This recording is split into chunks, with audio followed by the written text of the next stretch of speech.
Welcome back to channel Cooking with Babee. Today we're going to make butter chicken. So for butter chicken, come a little bit this side towards me while I talk to them. There we go. For butter chicken, what we're going to do is, if you guys have followed my previous recipe, Tara and I, we made tandoori chicken. And this is the remainder of the tandoori chicken. That is the primary constituent of butter chicken. What else do we need? Tara, I'm going to talk them through this, yeah? We need cream and butter, otherwise why would it be called butter chicken? There we go. This is cream. Double cream. When you're going for cream, might as well go for the full Monty. This is butter. Yes. And these are now the things that, Tara, you don't know what this is, isn't it? This is cashew nut paste.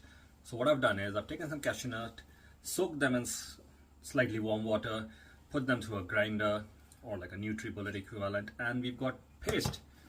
The thing that gives the butter chicken this red color, and most Indian dishes the red color, is tomato paste. This is just normal tomato, put that through that same mixer. And we have onion paste. Towards the end, we are also going to use some crushed fenugreek leaves. So to begin with, I already have the oil heated on the pan. Let me see if you can see it. There we go. You have the oil heated on the pan, and what we're going to do is add some. There used to be a wooden like thing there. Now we usually add with every Indian dish some Cinnamon. It is cinnamon, yes. There we go. So we add the cinnamon stick, and along with that some of our usual favorites. This is with everything. Black cardamom, 1. Green cardamom, 2. I meant to pick up 1. And that is pretty much it. We don't need to have anything else because a lot of the spices and the taste already comes from the pre-cooked tandoori chicken. The oil has been nicely flavored. Thought I'm going to put the onion in. That's going to take about 5-10 minutes, which means you get 5-10 minutes of what? You can watch cartoon. So I'm going to add this. We'll come back later and we'll see you soon. Let me stir the onions. It's quite boring just to watch someone stir onions, so I'm going to pause it and I'm going to come back to you later. Now, because this is already, I've made a paste of the onions, this is going to take very little time to cook, and we do the usual things with it, which is once the onion is slightly browned, add a little bit of sugar so it gives that extra caramelization color, and also some ginger garlic paste. Let's do that. Right, so we've cooked the onions. We have added some ginger garlic paste, and then we are going to add some regular spices, which if you watched my other videos are going to be exactly the same. I'm going to put this away here.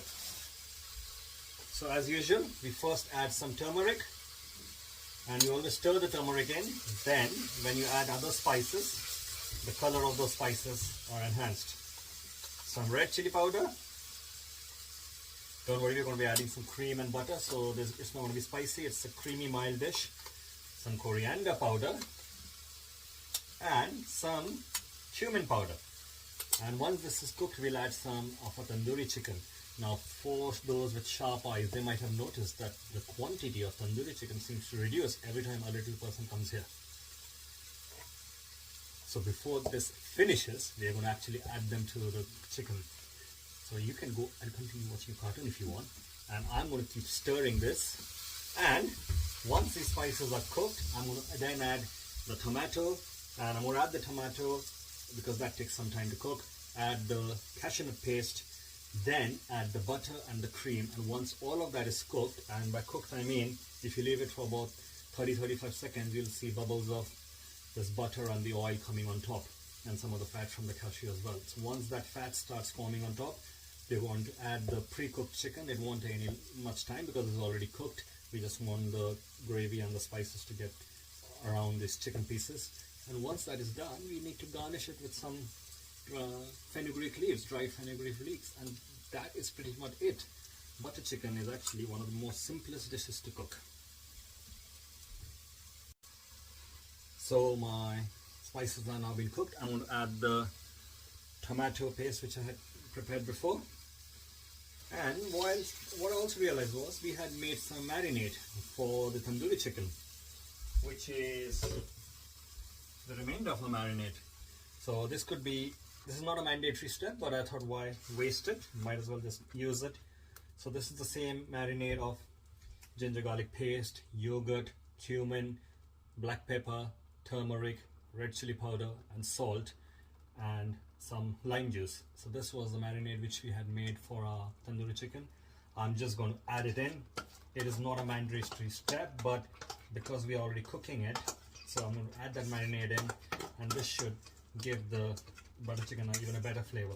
Not a mandatory step, but if you have leftover marinade from any of the marination you've put in your meat, might as well use that.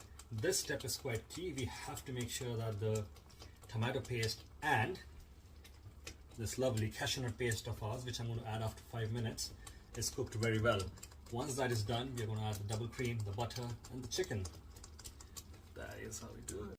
Okay, right, so we're going to add some salt to it, and because it's got a lot of tomato, I'm adding a little bit extra salt. And then what we're going to do now is add the things that actually make it buttery. So what do you think we need to add that will make something buttery? Butter. There we go. Come inside. There's no one can see you. There we go. And this is cashew nut paste. There we go. The cashew nut paste has been added. This just gives that extra smooth creaminess. And of course adds to our lovely calories as well. And this is the double cream. So if you're going for cashew nut and butter, why miss out on the double cream? There we go. And you're just going to let this cook for a little bit and then add the remainder of the not eaten tandoori chicken to it, isn't it? Who keeps eating the tandoori chicken? Okay, no problem. So let this give it a bit of a stir. I'm going to let it cook for 5 minutes so that the cashew nut paste and the tomato and everything just mixes together and cooks together. And then we're going to add the butter chicken and then finish it by use your coriander leaves and dried fenugreek leaves. So I thought I'll just show you how the color is. It's a lovely creamy color. There we go. And this is how once it's cooked, it's going to get slightly darker because of the fat that is going to be released by the tandoori chicken. And then that's pretty much it. So once your tandoori chicken is ready, this doesn't take that long. It is in fact a way of reusing your leftover tandoori chicken. I was watching a show of Rick Stein's India, and I don't know how much the story is true, but he was mentioning that during the British colonial rule, there was some tandoori chicken which was being prepared, and it was a bit too spicy for some of the Britishers. So an Indian chef decided to then prepare the same leftover chicken with some tomato and some butter. And looks like that is how butter chicken came into existence.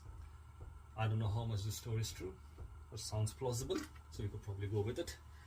In some time I'm going to call Tara and add the rest of the tandoori chicken into it. Now this was quite full when we started the video, but someone has been coming and eating a piece every time they come in. Right, so effectively all the fats that we added have been cooked. You can tell it's been cooked because I can see puddles of oil and fat starting to form on it, which is a sign that the gravy is ready. And what we then have to do is add the remainder of the tandoori chicken in it. Do you want me to keep you one piece for later on? There you go. Okay. It is actually quite yummy. So we start adding this, and once we've added it,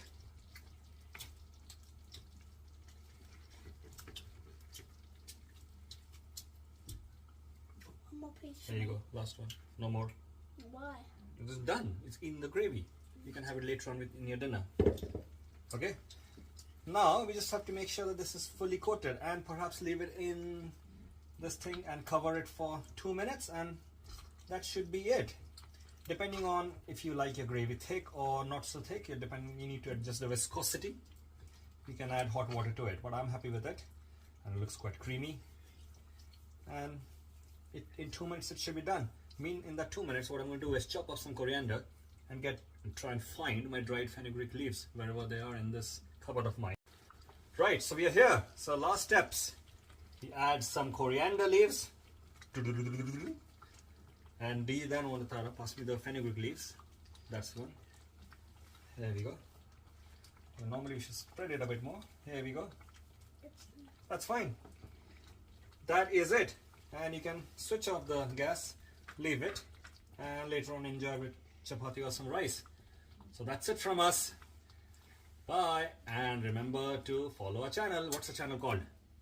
Cooking with Babee. Thanks for watching our channel. Please subscribe and look for more Cooking with Babee videos. Okay. Thank you, Sia. Bye-bye. Bye. Ooh, where's the switch off there?